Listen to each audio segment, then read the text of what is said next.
What it do, what it do. It's your boy Andre Spruell, and you are tuning in to the Middle of the Fence podcast. Thank you so much for taking time out of your day, whether you're listening, watching, or both. As I like to say, time is the most valuable thing on this earth because we can spend it but can't make it back. So as always, thank you for your time. If it's your first time, welcome. And if it's not your first time, welcome back.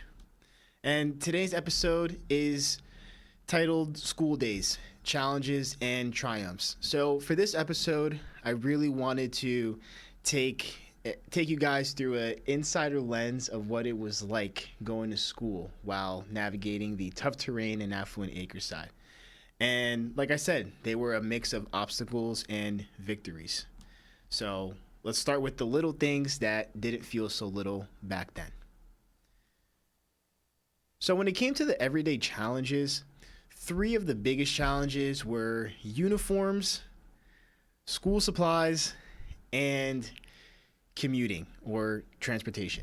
So when it came to the uniform struggles, for those that don't know, when you go to Catholic school, you have to buy the uniform. So you have to buy the pants, the button-down shirts, the polos, the sweaters, sweater vests, and ties and everything else. And to be frank with you guys, that shit is not cheap at all. And because of the financial sacrifice that my family was already making to send me to private school, one of the workarounds was to hit a knockoff brand uniform store in the tough terrain side in good old Orange, New Jersey. And that is one of the ways that we were able to get by. And certain things we had to get from the primary uniform store, even though it was pricey, but other things that we thought we could get away with by purchasing at the knockoff store, it actually, that light was shed on why, something like the class divide showing up in something as simple as clothes, right? Because people were able to tell, oh, that's not the real shirt.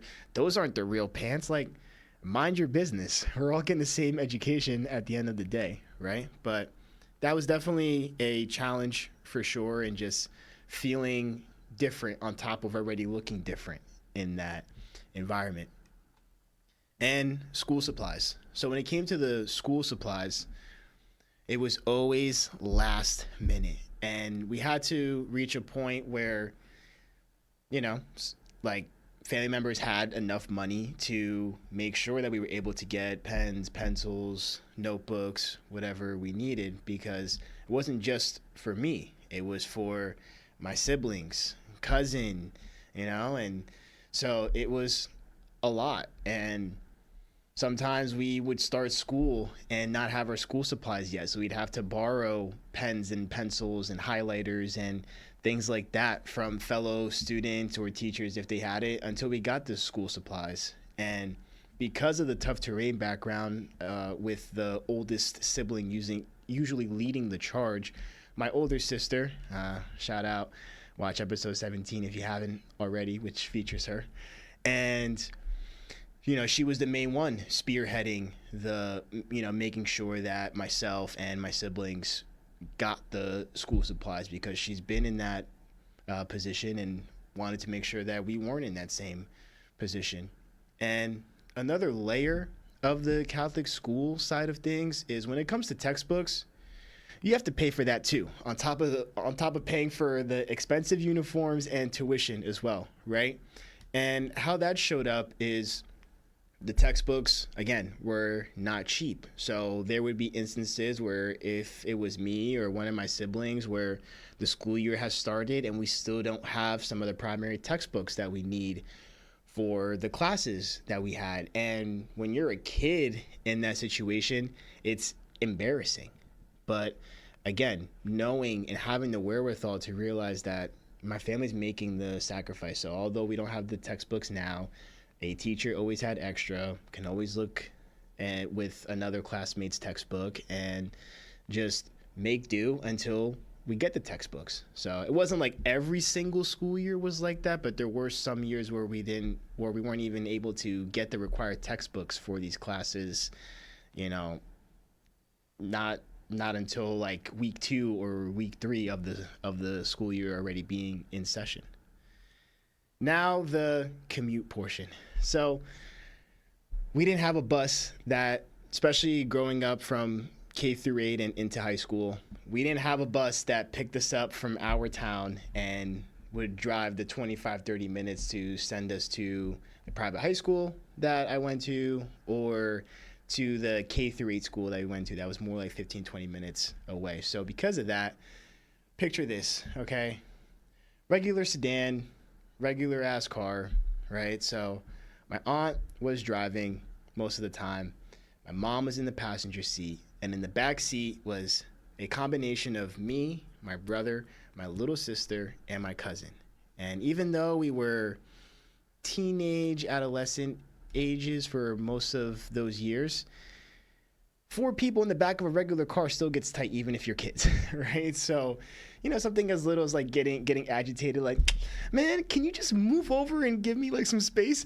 Where do you want me to go? There's really nowhere for me to go, you know? So something like that. But why there were so many people in one car every single morning for multiple years was, again, the concerted effort of the family making a sacrifice even down to the commute. Because during that commute, it was a combination of whoever was going to the private school from K through 8 got dropped off first. And then the second drop off was the high school drop off. And then the third drop off was my mom going to work. And then the final stop was my aunt getting to her job. And that's how the commute looked pretty much for years. But again, it was a everyday challenge, but it's just part of life and was just part of what we had to do to get by and navigate that. And commuting became a metaphor for sacrifice and dedication, definitely. But even in the chaos and comparison, there were wins. There were moments that reminded me that I belonged. And the moments of triumphs, one was academically. So being in that academic space and being a good student, because my mom made it very, very clear, if you don't keep up with your grades, your ass is getting yanked out of that school. And definitely did not want to find out how that would look like. And if that did happen, this podcast may not have even existed, to say the least. But all jokes aside, the academic portion, because it was instilled to work hard and get really good grades in order to make something of myself despite my circumstances, that allowed me to realize at a young age, okay, I'm on this same level despite my upbringing being different than most of my classmates. That allowed me to realize, okay, I do belong. I'm not any less smart just because I grew up in an urban neighborhood, or I'm not less capable or less of anything. If anything, I'm just as able and have an even better chance of surpassing the things that I can imagine of getting done and achieving in this lifetime. Another moment of triumph during the early school days, was through sports and extracurriculars. And there's been multiple episodes for those that have been tuning in, touched on my basketball life, or have had other guests that touched on sports here and there. And those were early triumphs because it taught me early on what it meant to earn respect in sports just because of sheer effort and work ethic to be the best that I could possibly be in my respective sport. I also played a little bit of football as well. And so, earning that respect, and also the early stages of leadership and being able to be a captain on multiple teams as a kid, and personifying that leadership, whether it was the sports that I played growing up in the tough terrain or ones that I played on the Affluent Acres side. And that's why those are just 2 examples right there. But sports, I am such an advocate for it, of it being such a big teacher for kids. And I currently don't have any kids or a significant other, but when that time comes, you can take it to the bank that I'm putting my kids into sports. And The last moment of triumph that I wanted to highlight during the early school days was the friendships, just making friends, period. Because, again, because of looking different and coming from a different socioeconomic background and just navigating all of that and being in a world that I had to become familiar with quick just because it played such a large role in my life. And when you're a kid, regardless of what side of the fence you grew up on, you're always trying to see where you fit in and trying to fit in with like-minded people or people that look like you and have the same interests and anything else that you can latch onto to make friends. And to this day, I have friends that I've known since high school, since middle school and elementary school, and I'm really, really blessed and grateful for that. And what made me realize that was a triumph was when seeing that despite, my friends being a different race in some cases or a different socioeconomic background and just a lot of differences to say the least, their families were still accepting and loved me for who I am. And, my friends' families coming to my home, leaving their suburban neighborhoods and coming to my home truly meant a lot to me and really showed me that at the end of the day, it really does not matter where you came from. It really is just about how you choose to operate as a person and seeing the good in everyone as best you can and not just jumping to conclusions about people. So those little victories taught me something, that resilience doesn't always look like a trophy. Sometimes it just looks like staying in the game. So let's look at some of the reflections and lessons from the early school days. Again, triumph wasn't always flashy. Sometimes it was just making it through the day, just like it is today as an adult. And again, the importance of the whole family chipping in, because it was a village that helped raise me, that helped made this possible to get my education at all levels. And if it wasn't for that village-like upbringing and everyone chipping in, my life would look a lot different. So I'm always blessed and grateful for it.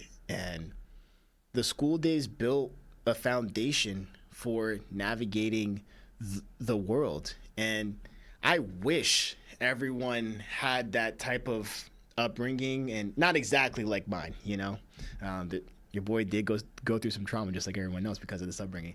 But all jokes aside, from the sense of being in spaces where you're able to interact with people of different backgrounds and races and ethnicities, religions, and all of that good stuff on so often that you're able to just see and accept the world for what it is and want to make it a better place as a result. The question that I pose for the audience is, when you think back to school, what's one moment, big or small, that made you feel like you belonged, even if everything else told you that you didn't? Again, when you think back to school, what's one moment, big or small, that made you feel like you belonged, even if everything else told you that you didn't? As always, whether your school days were tough terrain, affluent acres, or somewhere in the middle, your story mattered then, and it matters now. Thank you guys for tuning in to this episode. And if you like this episode, please continue showing us love on your favorite podcast streaming platforms. And be sure to check us out on YouTube as well. Like, comment, share, subscribe, follow, all that good stuff. And if you have any takeaways or any answers to the question that I posed to the audience, shoot us a DM on Instagram. You can even email us too, middleofthefence@gmail.com, and at Andre Spruell across all social media platforms, and at Middle of the Fence on Instagram as well. And again, guys, no matter which side of the fence you grew up on, we're all more alike than we think. My name is Andre Spruell. Catch you guys next time.